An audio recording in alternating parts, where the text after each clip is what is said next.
entre as 3 e a razão e a incerteza.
Bom dia.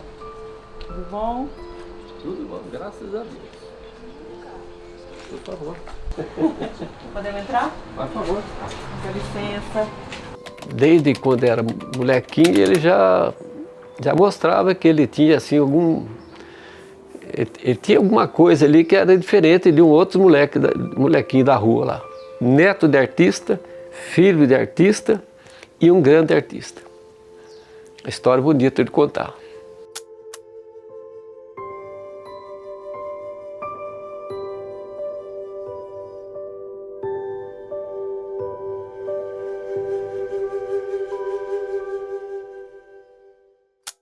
Ele vivia rodeando o avô fazendo as esculturas. E os retalhos que ia saindo da argila ali, sem o meu pai, sem o avô dele saber, ele ia recolhendo aqueles retalhinhos ali, e lá em casa ele pegava aqueles retalhinhos ali e já começava a fazer uma escultura.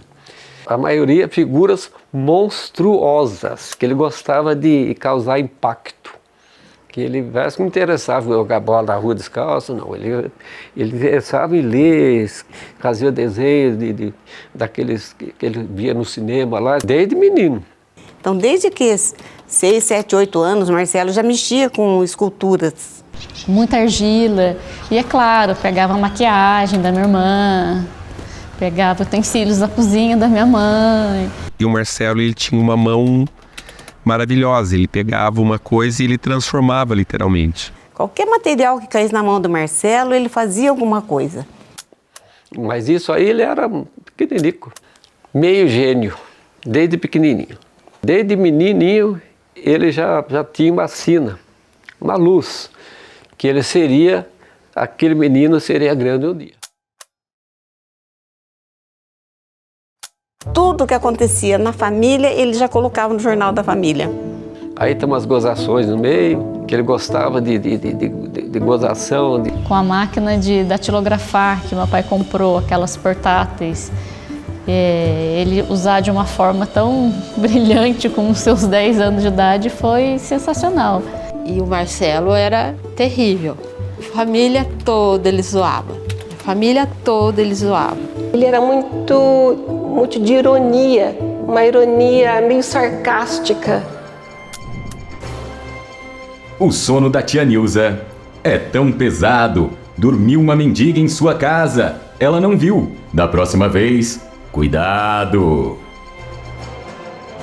A tia Isaura cozinhou o dedo na água fervendo.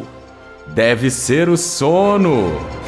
Atenção, comércio e indústria. O Ricardo quer trabalhar. Será?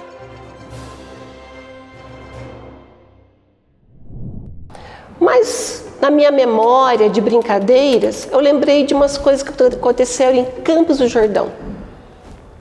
Também no meu quarto, com meu irmão, ele era o nosso diretor. Então ele pegava assim a lanterna e nos dirigia. Olha, agora vocês vão para um lado, agora vai para o outro. Entra no quarto, sai do quarto. Então ele já era o nosso diretor dando nossas brincadeiras. Já inventava uma história com começo, meio e fim. Então ali as brincadeiras eram dessa forma. Já brincadeiras, desde criança, era com teatro, era essa ideia de teatro. Mas o Marcelo sempre foi muito danado. Ele pegava a argila escondida do meu avô e fazia suas coisas.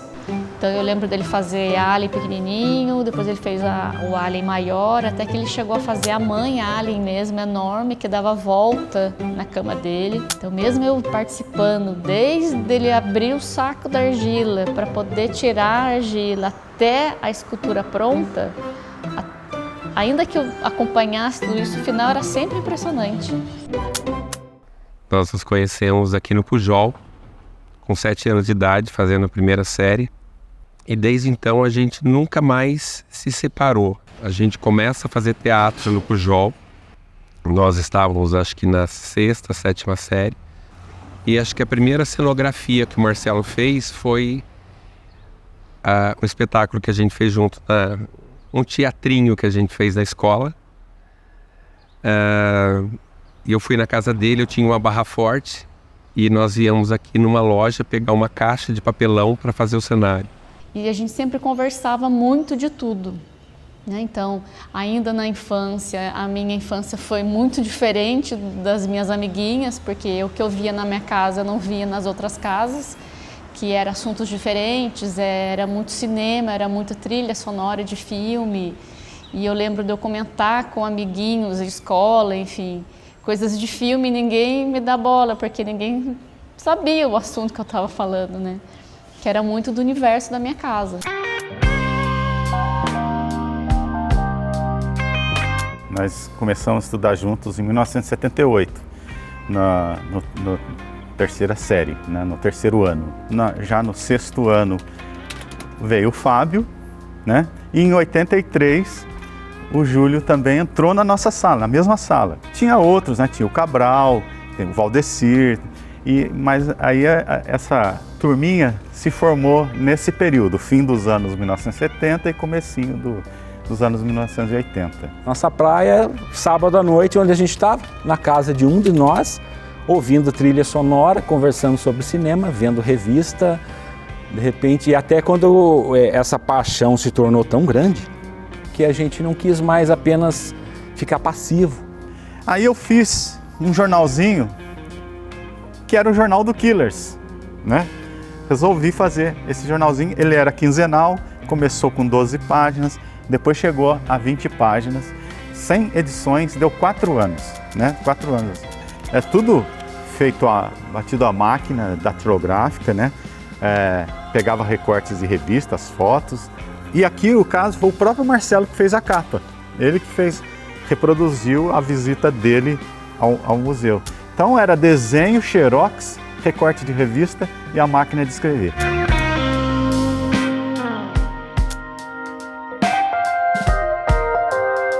A gente começou a colocar as nossas ideias também, transformar as nossas ideias em filmes, com o material também que a gente tinha na época. A MBC, a nossa produtora, né, Magic Box Criações, ela foi fundada em 9 de outubro de 86. O Marcelo fez uma escultura de uma caveira. O Marcelo revestiu essa escultura de caveira com massa de modelar e fez uma mulher. E iam desfazendo a pele do modelo, né? E o César ia gravando, não era exatamente frame a frame, mas pequenos momentos. E aí, quando passou tudo de uma vez, você vê a mulher derretendo, né? Derretendo até ficar só a caveira. Por causa dessa desenvoltura do Marcelo em produzir as coisas, é que as nossas brincadeiras davam certo, né? E eu acho que estava muito também presente a brincadeira nisso tudo. A gente começou a ter mesmo, vamos dizer assim, entre aspas, um profissionalismo maior nas nossas produções de vídeo a partir do momento que a gente conheceu o Valmir. Foi um divisor de águas.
dia eu cheguei em casa e fui informado que tinha ocorrido uma exposição de arte aqui em Pinda e que tinha um rapaz que tinha exposto uma série de esculturas, de filmes de terror, uma série de coisas assim.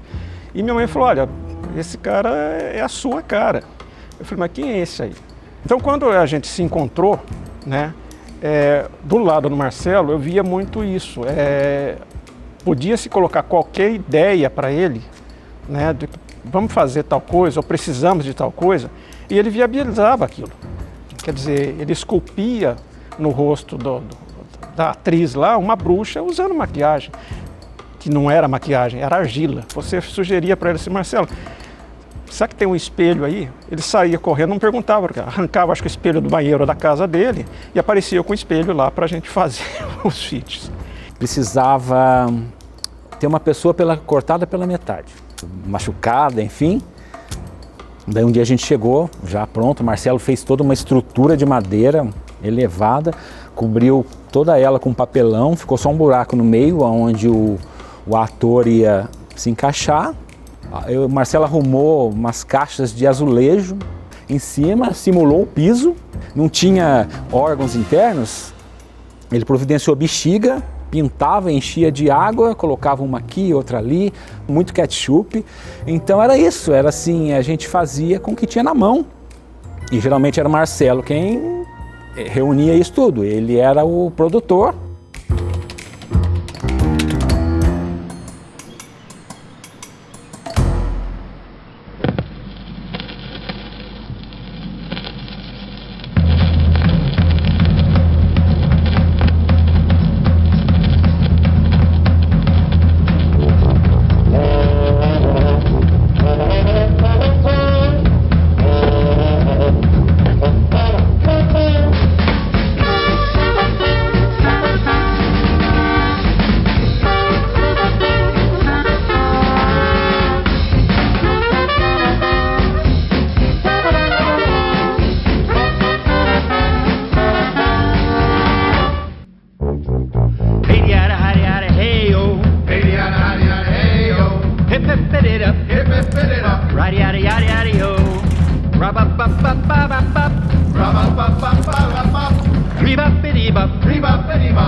Quando começaram as produções dos filmes em casa, aí era um barato, porque daí era uma bagunça gostosa, de gente entrando e saindo. O quarto, que era meu, da minha irmã, era locação de alguma cena.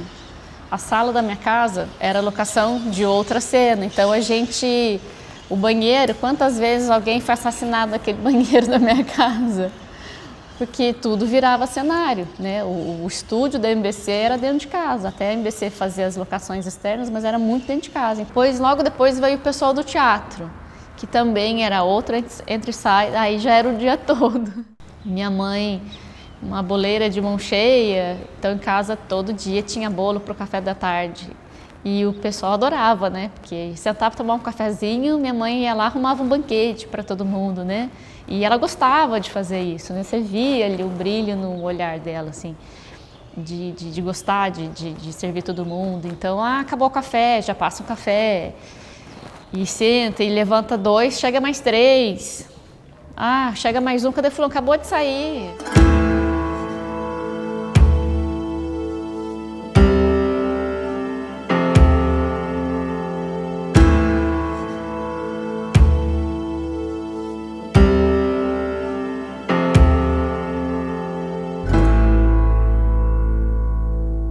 O João Salles, né, o João Laerte Salles, que era um professor de medicina legal na Unital, ele vê as esculturas do Marcelo e fica impactado, impressionado com o realismo e o convida para ir trabalhar no museu.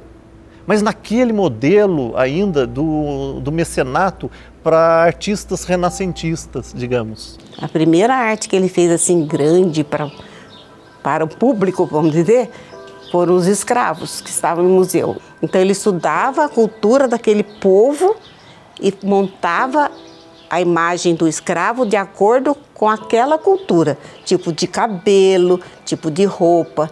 Um jovem artista que estava fazendo esculturas aqui para o museu. Produzindo algumas peças de terracota para falar da escravidão no Brasil. Que ia celebrar a abolição. E daí ele leva a algumas situações, algumas questões que até de uma maneira era um choque para o público da época. Porque de repente você vai ali, adentra aquele espaço do museu, né, onde tinha aquelas cabeças decepadas, os escravos fujões.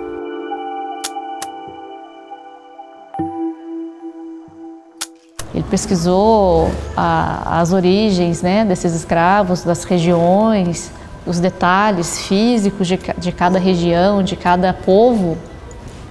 Mas ele não parou aí, né?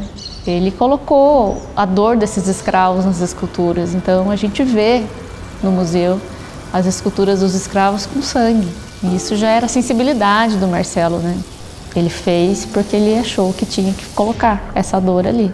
Situações, volto a dizer, que muitas vezes que fazem parte da nossa história, mas que são grotescas, são trágicas. Ao final, com as obras prontas, não eram muito o que o diretor do museu esperava pelo realismo, a violência, tinha sangue e tudo mais. Eu acho que ali, mesmo sendo um trabalho contratado, o Marcelo já colocou um pouco dessa contestação dele, que veio a marcar muito das obras posteriores dele. Acho que começou ali. De repente, tudo bem, eu vou criar os escravizados aqui, mas vai ser do meu jeito.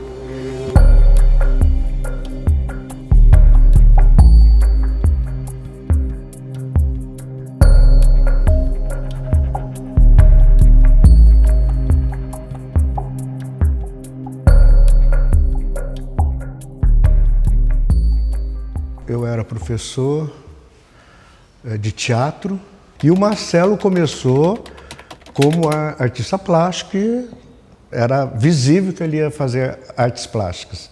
E durante 2 anos de teatro eu pude conversando com ele e mostrando, olha, você já é pronto artista plástico, acho que você tem que experimentar o teatro, porque o teatro você vai poder voar mais ainda. E eu acho que esse é o grande salto, né, que eu vejo na vida dele depois. Né, porque ele fazendo cênica, ele pôde extrapolar. Né, então ele pôde trazer toda aquela arte dele para o cenário, para a construção de personagem, para tudo. Né. Eu era coordenador do curso de cênica, eu trouxe Marcelo para ser professor da faculdade. A nossa faculdade era franciscana, então tinha todos uns dogmas a serem seguidos, né? E ele sempre ludibriou tudo isso enquanto aluno. Imagine depois enquanto professor.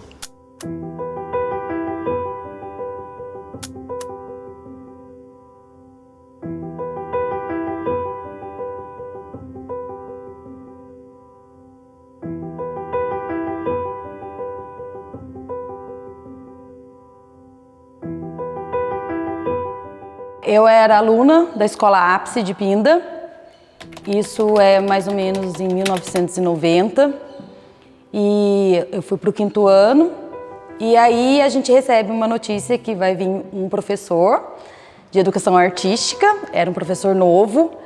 O que foi falado era que ele era uma pessoa muito conhecida, que ele já tinha trabalhos que ele tinha realizado na época para uma novela.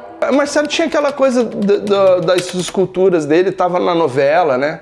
Aquilo também, né, gente, era uma loucura na Quimpinda naquela época. Eu falei, gente, olha só, e era uma novela que não era pouca gente que via, não. Naquela época se via novela, muito. E aí ele fala da oficina, nós vamos abrir uma oficina de teatro na escola. Teatro, quem quer levanta a mão. Eu levantei a mão, e eu nunca teria levantado a mão, eu nunca teria respondido, não teria falado. Então aconteceu. Então já começamos falando de Marcelo como um ente transformador forte. Eu lembro da luz do dia, por exemplo. Aí quem que era eu? Claro, né? Eu era um menino tímido da cidade do interior que estava ali, enfim, eu tinha que improvisar com outros jovens. Que cada um era o que era de verdade na sua vida real, é quase um psicodrama, né? Ou sei lá, uma coisa, representação do que é. Era um momento que a gente era a gente, mas a gente podia aproveitar para ser um pouco mais, né? Tá, eu era um menino tímido, mas eu ia ter uma cena que eu ia talvez beijar uma menina. Então talvez era uma oportunidade para eu beijar uma menina também. Marcelo era um professor único e assim, de você esperar o dia que vai ser, hoje é dia da aula do Marcelo, hoje tem novidade, hoje é o dia dele, né? E era o temor das irmãs. E ao mesmo tempo que ele era descontraído, ele tinha uma seriedade no trabalho dele em todas as fases, seja pintando o rostinho de uma criança, seja fazendo uma peça de teatro, como ele fez, né? O Teens, Jeans e Afins. E ele era um menino. Eu fiquei encantada com o Teens, Jeans e Afins, porque não eram atores, eram jovens, eram nossos alunos.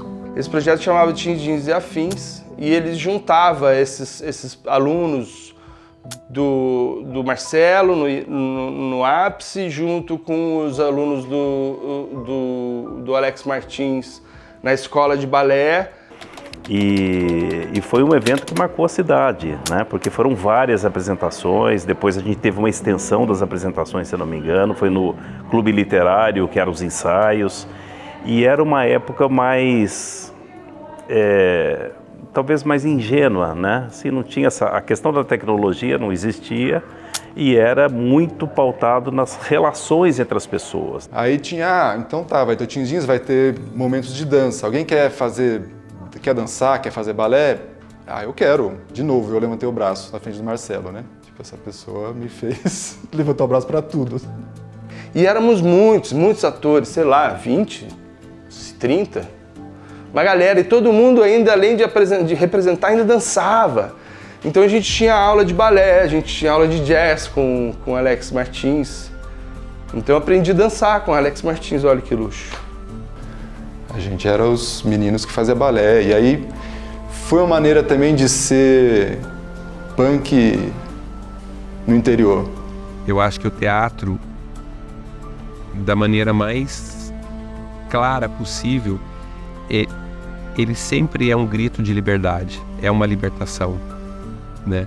É uma libertação de amarras, de preconceitos, de dogmas, de preceitos religiosos e de confusões que as pessoas têm. E no teatro a gente pode viver isso. Ele veio com a prancha da personagem, com o figurino desenhado, tinha lá, até aparecia com a minha carinha, e estava lá, Kid, embaixo, Rafael Roncone. E ele me falou, ó, seu cenário, seu figurino é esse. É assim que a gente te vê e tal. E aí eu fui fazer, eu mesmo fiz o figurino. E os jovens gostavam muito, porque eles se viam realmente representados ali. Um tipo de aprendizado que não é um aprendizado professoral. Olha, sim, vocês devem fazer. Você nunca falou você deve, você tem que, ninguém tinha que nada. Então isso dava uma sensação de que a gente era dono daquilo também, sabe? Ele era um mestre em fazer isso, assim, de todo mundo que estava em volta dele se sentia dono daquilo ali. E foi a primeira vez que eu tomei contato com um cenário, né?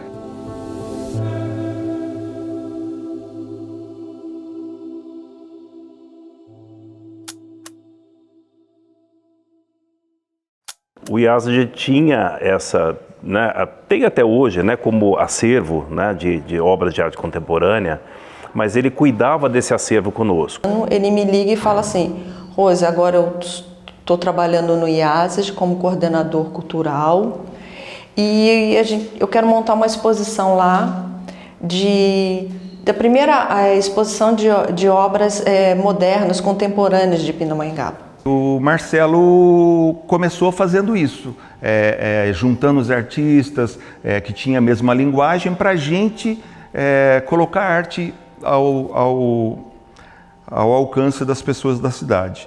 Queria te apresentar ao Fábio Mendes, queria te apresentar ao Ricardo e ao Grieber. Aí nós nos reunimos lá no IASG e conheci esses outros artistas e montamos o grupo, né? montamos o Grupo de Arte 22, teve esse nome porque nós queríamos contestar toda a arte que acontecia em Pinda e retomamos essa questão do que aconteceu em 1922 no Brasil, e aí por isso que chamamos o Grupo de Arte 22.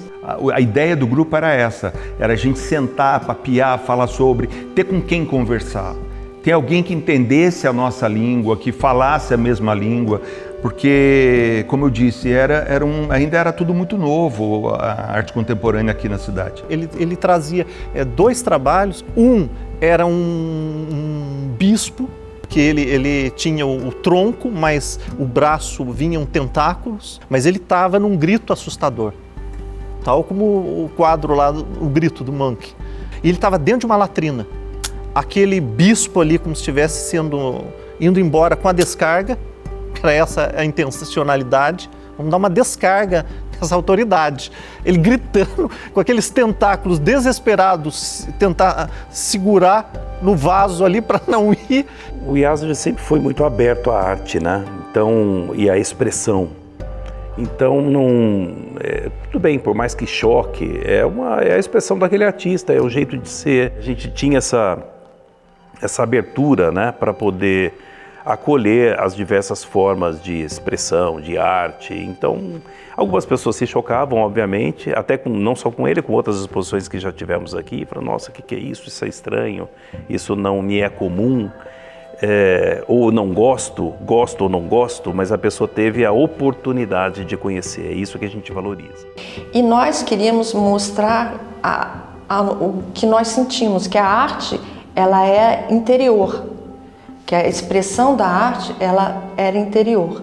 Eu acho que a matéria-prima do artista são suas angústias, né? Eu acho que o artista é sempre um opositor a tudo aquilo que o encaixa, que o rotula. Eu acho que todos os espetáculos dele sempre foi um movimento político, em tudo. Porque, embora ele não tinha uma religiosidade, ele tinha um respeito muito grande por todas as crenças. A coisa do orixá, da roupa, da dança, do ritmo, das batidas, era uma coisa que isso sempre estava impregnada nele em todos os espetáculos, desde o início. Então aquilo, uma crença muito, muito ferrenha de alguém, da religião, por exemplo, ele queria provar que poderia ser diferente daquilo. Ele queria transpor aquilo. Aí você traz a questão da homossexualidade. A homossexualidade é algo novo ainda. E ele consegue transpor isso para os palcos. No palco, não necessariamente o palco, mas uma arena performática, dentro de um trem, conduzindo por lugares diferentes. Eu acho que isso era o grande diferencial. Então ele tinha essa capacidade de fazer alguma coisa que era fora do que era comum, porque para o Marcelo o que era comum, o que era trivial, para ele não servia.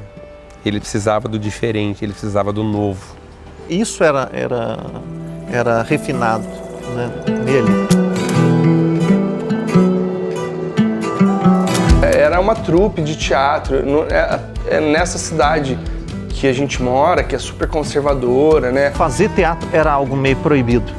Quando vem uma direita muito preocupada em se manter no lugar com a sua carinha bonitinha, os artistas são os primeiros que têm que ser excluídos, né? O mesmo que aconteceu no nazismo também. A classe artística é a primeira que tem que ser excluída, porque esses aqui vão falar coisas que não interessam ser faladas. Então todo mundo que quer controlar um discurso e um estilo de vida e um pensamento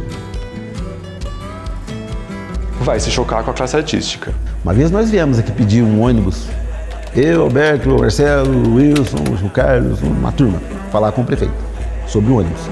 Aí na nossa saída da prefeitura, chefe de gabinete do prefeito, ele falou assim, esse bando de vagabundo não tem o que fazer, vem aqui encher o saco do prefeito. Na minha casa não tinha um apoio para essa visão da cultura, entendeu? Pelo contrário.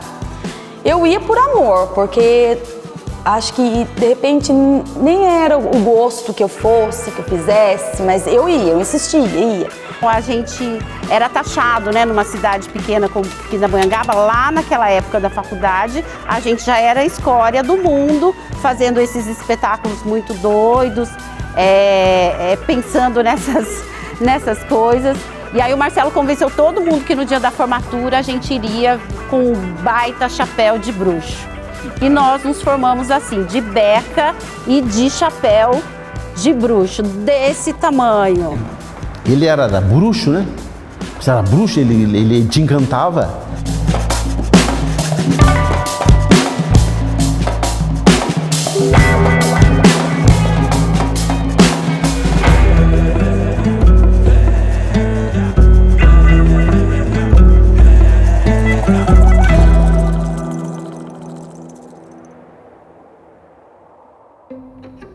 Eu não sei como, ele hipnotizava as pessoas e as pessoas concordavam.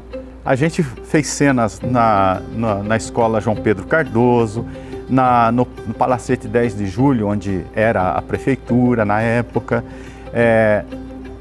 na estação Campos do Jordão, ali na estação de trem do Campos do Jordão. Tudo isso o Marcelo chegava e pedia a chave emprestada. Na escola João Pedro Cardoso, a gente filmou lá num domingo, às 9 da noite, das 9 à 1 da manhã. A diretora entregou a chave na mão do Marcelo. Era assim que a gente conseguia as locações. O Marcelo, ele era um encantador, ele encantava a gente. Lembro que nesse dia que a gente foi estrear, tinha um carrinho que era para andar em trilho de trem, então ele estava fora, fazia um barulho enorme, o Marcelo viu aquilo com grade e tal, falou, precisava de alguém pelado aqui. Ale, você não fica pelado? Eu, Marcelo, eu? Não, porque você imagina você vindo, tochas, e as pessoas batendo, e tananã, tananã. Eu falei, eu vou. Eu me lembro que o convite dele para eu ir para o teatro foi a plástica. Você não vai aparecer, você vai ficar pintando cenário, fazendo roupa, adereço, mas no final das contas, quando a gente olhava, né? Daí o pretexto seguinte foi esse: não, você está fazendo direito, agora você vai precisar enfrentar tribunal de júri e o processo teatral vai te auxiliar nisso. Tudo o Marcelo ia trazendo, cara. Tudo o Marcelo ia trazendo. Não sei como é que ele conseguia aquilo. Você sabe disso. Convencia todo mundo. Você vai ficar pelado, você vai fazer isso aqui, você vai ficar lá em cima daquele negócio. Nego ia. Nego ia.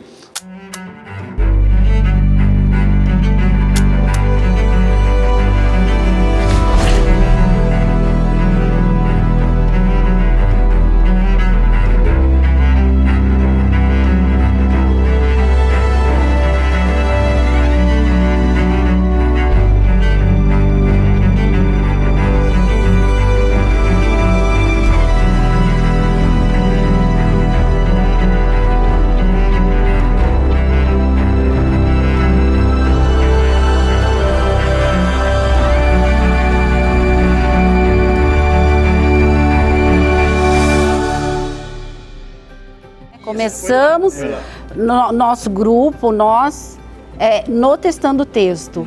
Foi no Esganarelo que ele veio para cuidar da parte visual, figurino, cenário principalmente, e de repente a gente estava lá experimentando personagens, o Edson procurava o Lélio, e de repente o Marcelo virou o Lélio.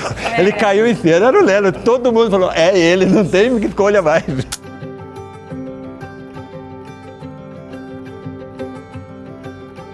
Até então, ele é mais que assim, a parte de figurino, né, os desenhos, toda essa outra veia artística dele era o que a gente, né, aproveitava, o que a gente pedia, até ele se descobrir no Lélio e descobrir que também, dentro de tudo que ele já fazia de arte, ser ator também era uma das coisas que ele fazia muito bem. Marcelo passava lá todas as tardes, todo final de tarde, acho que vindo de escola, de algum lugar. Aí eles ficavam num canto lá conversando coisas de teatro e outras coisas. E atrapalhava o movimento da loja, as conversas eram interessantes. Aí montaram o Esganarelo, me envolveram nessa história do teatro, não sei como que eu vim parar nisso.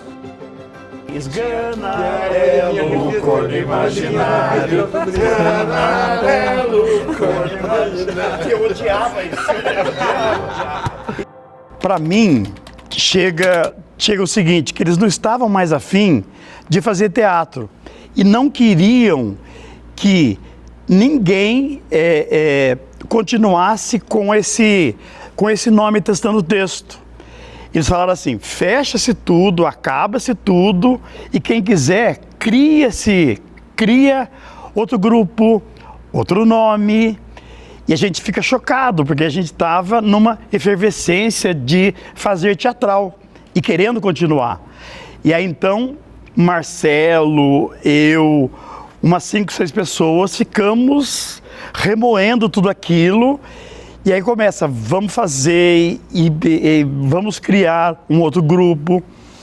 Aí tem-se uma competição lá para ver que nome que seria o grupo. E aí eu crio então, Cadê o Telo? E daí eu acho que o título da nossa companhia, eu acho que ele se torna muito feliz. Primeiro, remetia ao teatro shakespeariano e ao mesmo tempo eu acho que tinha a figura do Otelo.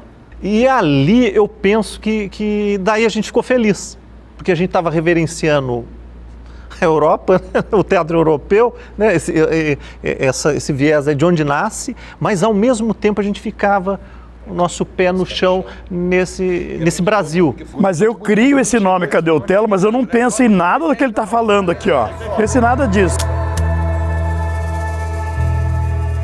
Se a gente fosse ver a história da cultura de Pindamonhangaba, o capítulo A Barca do Inferno e Marcelo Dene, eles são obrigatórios. Que o movimento teatral de Pinda é antes e depois da Barca.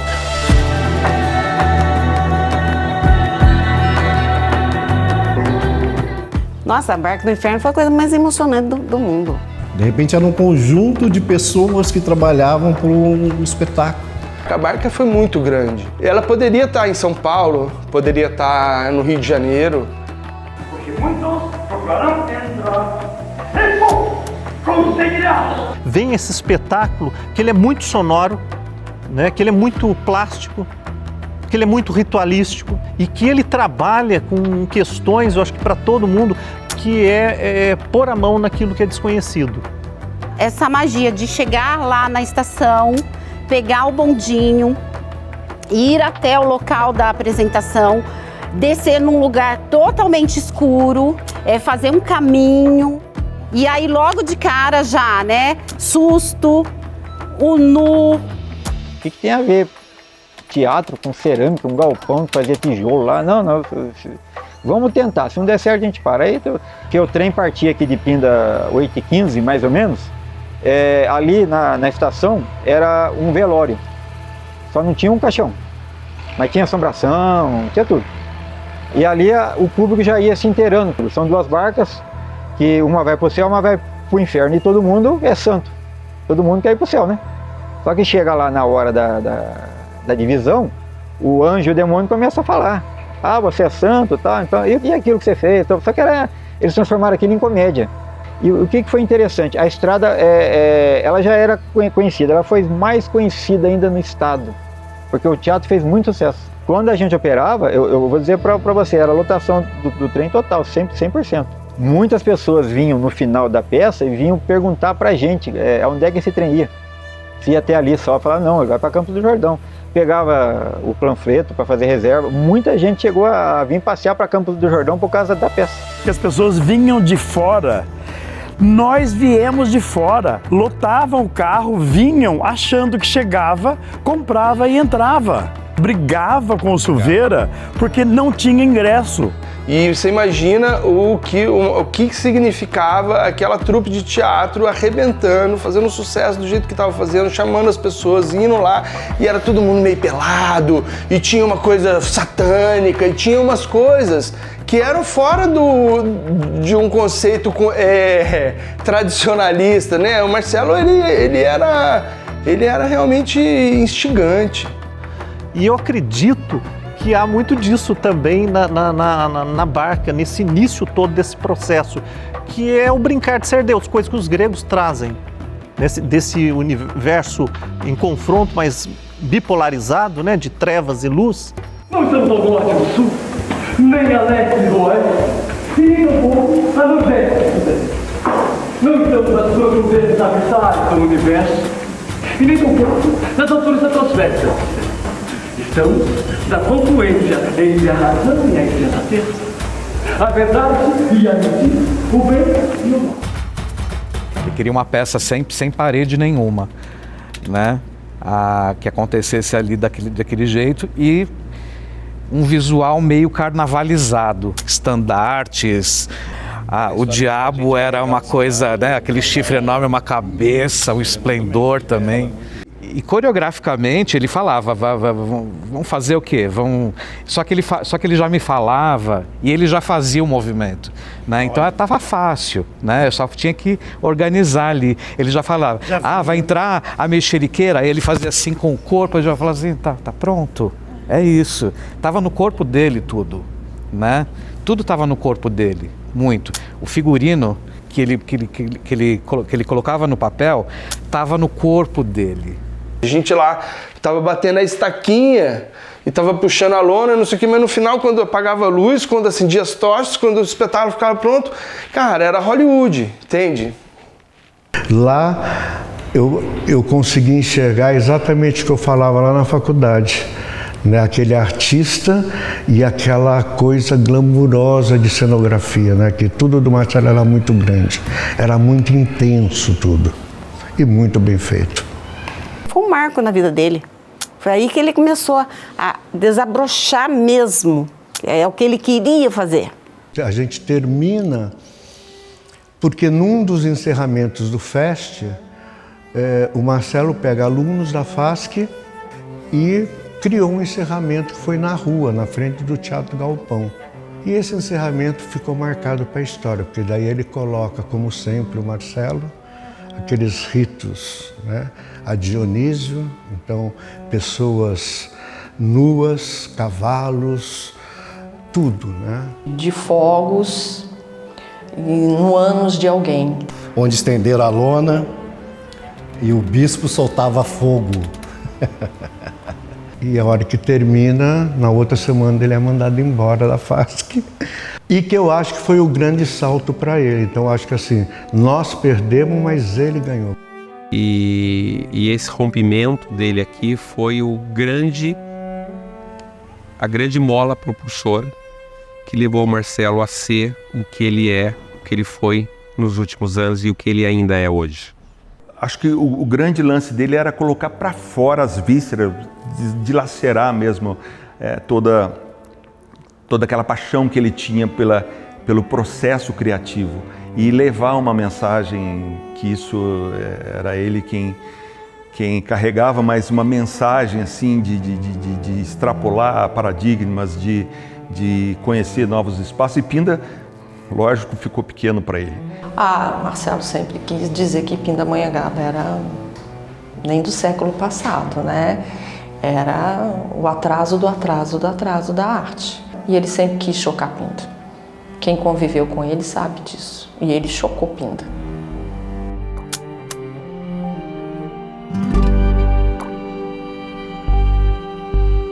Marcelo eu vejo como um cometa, né?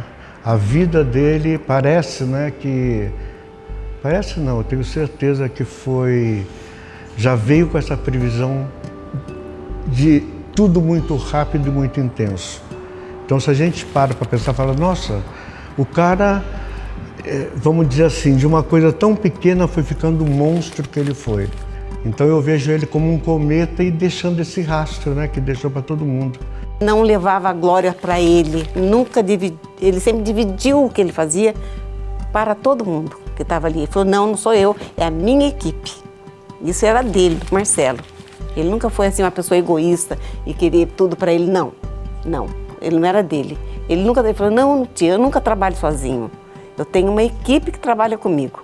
Então eu ia parabenizar, né, pelo que ele tinha feito. Ele falou, não, tia, mas não sou eu. Eu estou junto com os meus amigos, com a minha equipe. Então, o Marcelo era uma pessoa assim.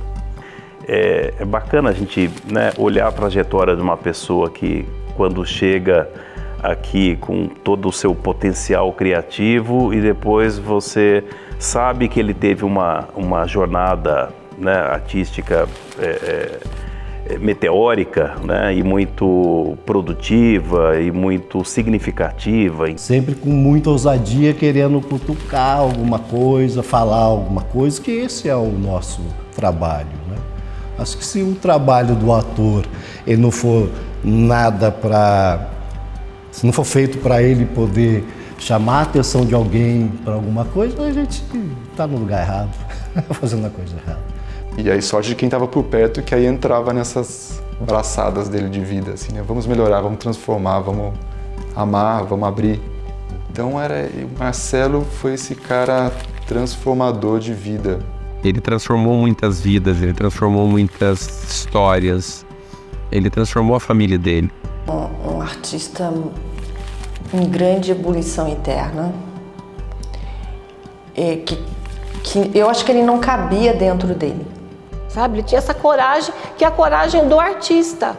O artista, quando ele faz alguma coisa, ele não está preocupado se você vai gostar ou não. O que interessa é o que ele está sentindo, o que ele quer expressar. E o Marcelo era isso, ele era a própria expressão livre de criatividade. Então, esse era o caminho que ele tinha que seguir mesmo, o caminho das artes. Tinha como. E não tinha tempo ruim para ele. Ele fazia o que precisava fazer para conseguir aquilo que se queria.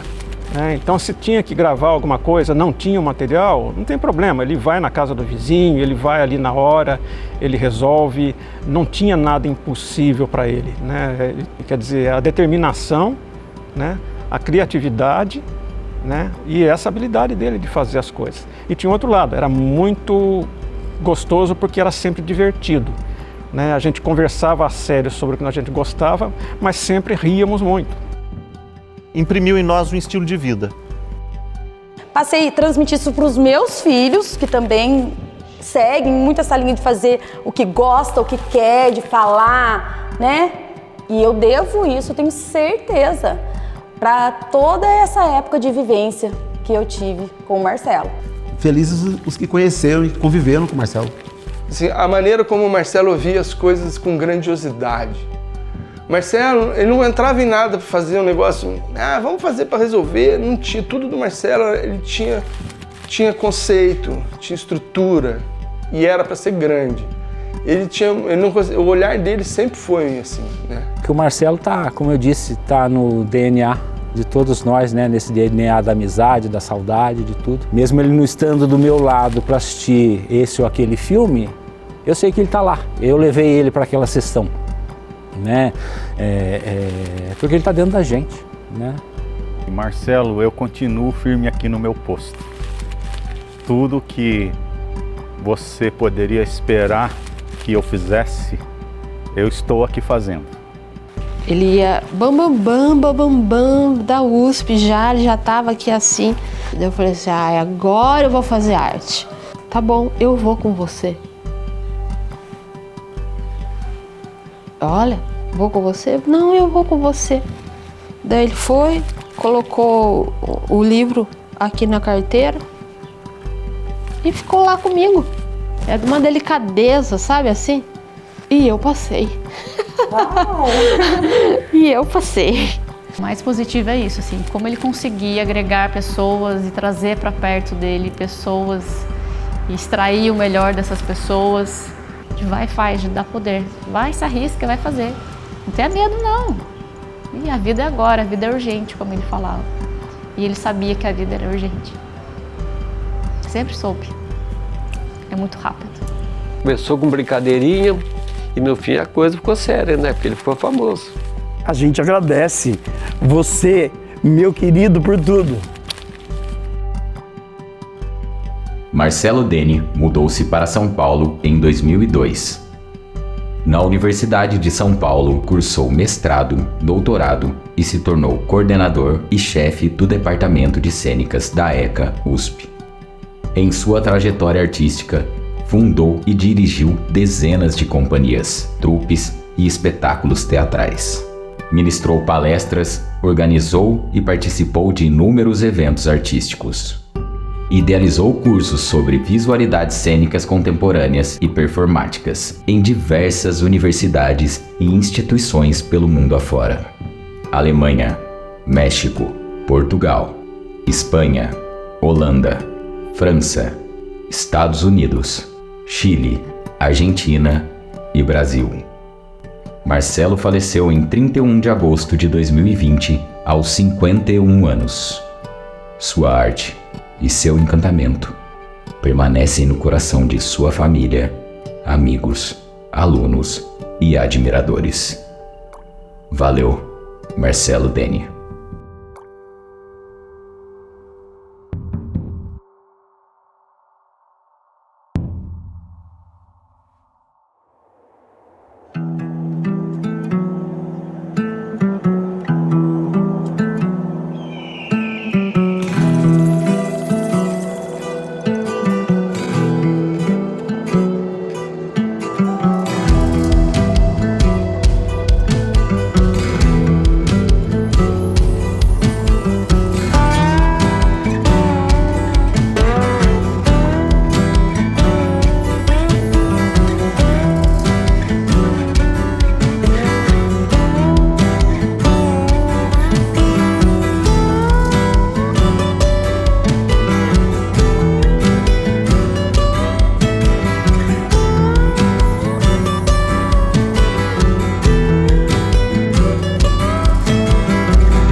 Terminou minha fala?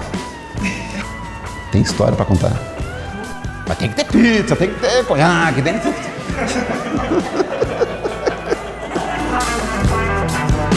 A pessoa que está abrindo a trilha com o facão é quem está lidando com os galhos e com os espinhos, né? Pode ter gente atrás, mas eu acho que ele era um desses caras que estava abrindo trilha. E eu estava participando pela primeira vez de uma coisa grande. Acho que por isso que eu fui parar no cinema. Não foi? Que foi lá que veio essa ideia? Porque tinha morrido Otelo, e aí começa você assim, como é cadê Otelo, gente? Eu não lembro muita coisa porque eu sou uma pessoa idosa. Não lembro muita coisa. Ao aniversário dele eu compro uma garrafa de rum, uma Coca-Cola e eu tomo uma Cuba. Acabou? Posso ir? Já posso,